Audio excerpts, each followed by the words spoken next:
NLM question number 7.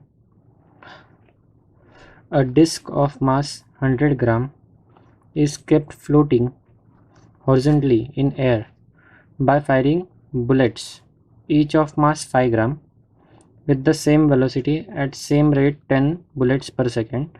The bullets rebound with same speed in opposite direction. The velocity of each bullet at the time of impact is. These are the 4 options given. So let us picturize the question. Here imagine there is a disc,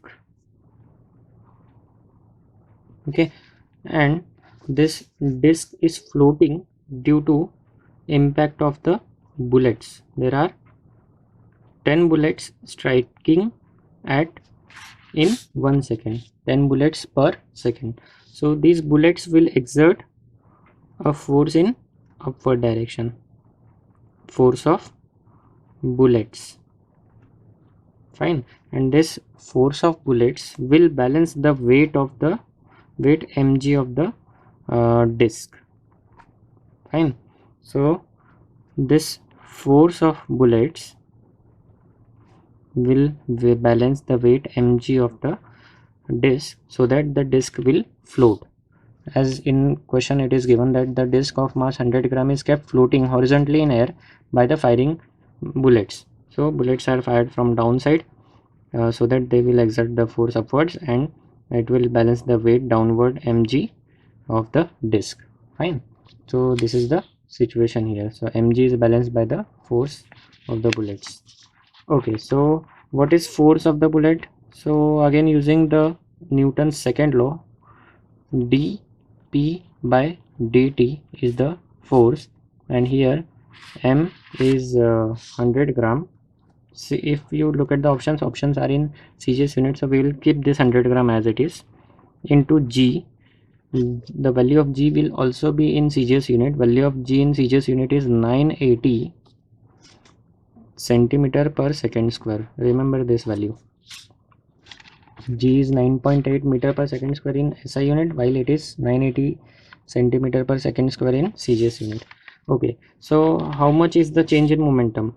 Since it is given in the question that the bullets rebound with same speed, so let us say the bullets are moving upwards with the speed v, they will bounce back downwards with the speed v.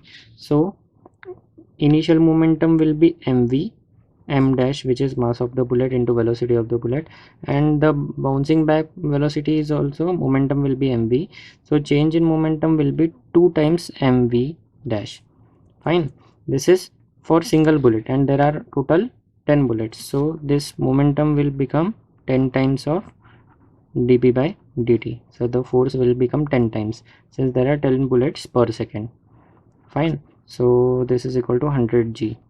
So 10, and the time is 1 second per second, so 2 m, mass of the bullet, m is mass of the bullet, which is 5 gram, fine. So we'll keep this mass 5 gram. Velocity of the bullet is to be found v dash upon 1 second equal to 100 g. Again 10 d by dt of 2 mv. M is mass of the bullet. Mass of the bullet is 5 gram. So putting this mass 5 gram and velocity is v dash. Remember that this is change in momentum. So final momentum, initial is mv, final is mv. So total change in momentum is 2 mv. Fine. So and there are 10 bullets imparted per second. So this force will become 10 times. So 10 times this value. So 10 into 2. Since the time is 1 second, here it is 10 bullets per second, so we'll consider only for 1 second. So 2 into mass of the bullet is 5 gram and velocity of the bullet is to be found v dash. So 10 into this term is 10 into 10 is 100, v dash equal to 100 g, which means v dash equal to g, which is 980 centimeter per second square, but here it is v dash, so 980 centimeter per second will be the value of v dash. The value of v dash is 980 centimeter per second. Option D is the correct option, fine.